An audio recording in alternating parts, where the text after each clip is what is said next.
What do you think of this Jude Seymour thing? Well, first of all, I might have poked a little bit too much fun on Jude yesterday, only because I've never had an article written about me. No, I didn't call him Judas. I just, with a name like that, he's got to be metrosexual, no? That's a good thing, by the way. That's not derogatory. Jude Seymour, it sounds like a very intelligent name. I said that about John Moore one time, and he got mad at me because he was afraid people were going to misinterpret it. Yeah, well, it's easy up here to misinterpret that. Metrosexual is a term of a very, a sophisticated... Square rim glasses, you have a handkerchief out of your pocket. Yeah, very dapper, GQ. It's just a new word for dinks back in the 80s and 90s. Metrosexual was basically transformed itself in. But they're usually smart people, sensitive people. No kids, no tolerance to kids, up on the fashions. But it's not a watch the E Network all the time. You like Ryan Seacrest radio. No. Not at all. It's just someone who's more, has that je ne sais quoi? Right. If you get your nails done and your eyebrows done and you live in a city and you're making 6-7 figures, you're a metrosexual guy. Well, these guys up here aren't metrosexuals, then. No, but with a name like Jude Seymour, you'd almost expect it. He's a nice guy. I'm sure he is. Charming wife. And I don't know why he's leaving the Times. Is that the sign of the Times? Is that what it is? Well, And what is Channel 7 doing? I mean, they're releasing a lot of the older employees. Are they getting more and more people into the news department? I think it's a good move news-wise. I think what you're going to find is he's going to do over there, he's going to puff up their web coverage and so on, and, he will do for them what Liz Benjamin did for YNN. I mean, right. He will add the political expertise. He'll do his political blog out of there. It'll be a go-to place, locally, certainly, statewide. But will he be on camera? Yeah, I would think so. I would think, like last election time, they had me doing analysis. They probably won't want me in there. Yeah, well, that's ridiculous right off the bat because you're the best in town. And I would even hope that Jude would understand that you would be a major asset during political coverage. Well, just like Liz Benjamin would feel that way. I'm sure Liz would, but unfortunately this year I'm a party to the political stuff. Well, that's true because you're going to be running out. Yeah, so it's... well, that would be their excuse never to use you, so...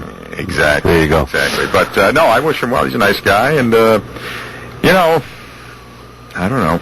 It's difficult. I don't know if it's difficult at all. Why is he making the jump? Was he released from the Times, or did he make this? No, it's a curious move because if he had moved up to a bigger paper or something, bigger city, that wouldn't have been too much of a surprise. But to move over to TV in this market to specialize in political work, I think it's a good move by 7. I really think it's a very surprising move because really, let's face it, 7 doesn't have to do anything to maintain their 70 share. Right. So they don't have to do anything. So it is, But I do think political coverage is something that people are interested in. It's a good demographic. It's a demographic we're in, and I think people. They want good coverage, and frankly, that's been a weakness of theirs over the years. So does that mean the Times has one big void of less political coverage with his departure? Well, they got a lot of syndicated stuff.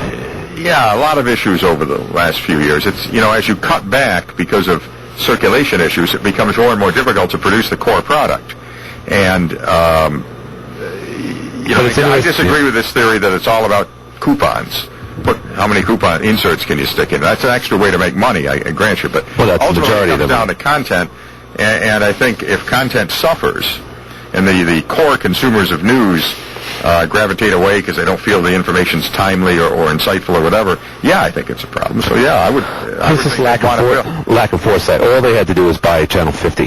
That's all they had to do, the Times, and then buy that facility next to them, which the rabbi just purchased, the old Mason building, and they can convert that into their whole new media department. Multimedia. Because you've got to be strong on the Internet these days. That's where it's happening. It's not just enough to have a website anymore. No. I mean, it's got to be interactive. It's got to be this and that and the other thing. It's got to be a shared experience. And I was over at Best Buy, and they had the iPad display out there, and I was looking at the New York Times thing on it, which I think is going to be it is subscription, I think. But, I mean, you look at it, and the page looks on the iPad like a newspaper page. Right. And you can look around, and you pick out the story you want and read it.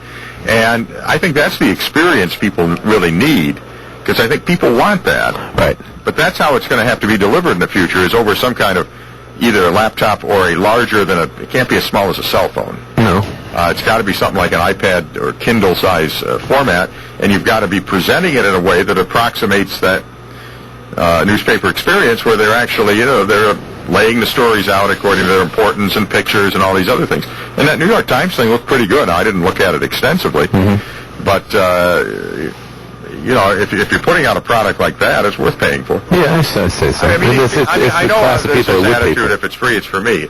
But somebody's got to pay for product. Well, of course, and it's the New York Times, so that's the upper echelon of that's journalism. The way you've got to present that product on the internet.